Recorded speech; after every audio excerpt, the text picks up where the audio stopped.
Hello, જય શ્રી કૃષ્ણ. કેમ છો બધા? આશા રાખું છું કે બધા મજામાં હશો. તો આજે આપણે બનાવીશું બાજરાના લોટની ગરમા ગરમ રાબ.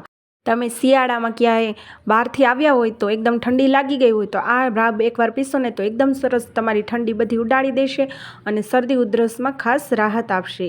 પહેલાં આપણે એક તપેલીમાં આપણે 1.5 ગ્લાસ જેટલું પાણી આપણે નાખી લઈશું આ રીતના. પછી હવે આપણે અહીંયા મેં 3 ચમચી જેટલો દેશી ગોળ લીધો છે, તે પણ આપણે એમાં પાણીમાં નાખી દઈશું અને એકદમ સરસ હલાવી ગોળ એકદમ સરસ ઉકાળી અને એકદમ સરસ આપણે ગોળવાળું પાણી ઉકાળીને તૈયાર કરી લઈશું આ રીતના. બસ જો આ રીતના આપણું ગોળવાળું પાણી ઉકળી જાય એટલે આપણે ગોળવાળું પાણીને આપણે પહેલાં સાઈડમાં રાખી દઈશું અને આપણે હવે લોટ શેકી લઈશું રાબ માટે.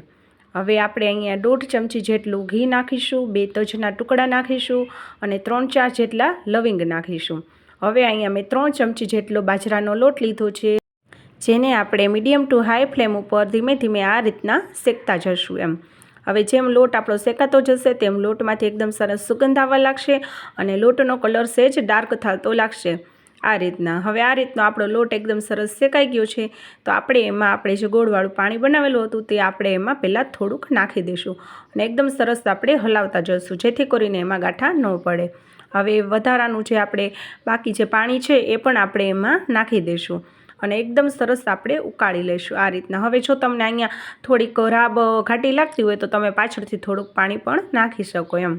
હવે આપણે 1 ચમચી જેટલો સૂંઠ પાવડર અને અડધી ચમચી જેટલો મરી પાવડર એમાં નાખશું. હવે એકદમ સરસ આ રીતના બધું મિક્સ કરી અને એકદમ સરસ આપણે રાબને ઉકાળી લઈશું અને આ રીતના આપણી રાબ ઉકળી જાય અને આ રીતની ઘાટી અને થોડીક આપણે જે સૂપ પીતા હોય એ રીતની થઈ જાય એટલે આપણી રાબ એકદમ સરસ તૈયાર થઈ ગઈ છે એમ. હવે આપણે રાબને આપણે બાઉલમાં સર્વ કરી લઈશું આ રીતના. બસ તમે આ રીતની રાબ શિયાળામાં 2-3 દિવસે એકવાર પીશો ને એટલે શરદી ઉધરસ તો તમને બિલકુલ જ નહીં થાય. તો તૈયાર છે આપણી બાજરાના લોટની રાબ, એકદમ સરસ ગરમા ગરમ અને એકદમ સરસ ઠંડી ઉડાડી દે તેવી. તો તમે પણ મારી આ રીતે આપણી ગુજરાતની ટ્રેડિશનલ રાબ જરૂરથી ટ્રાય કરજો.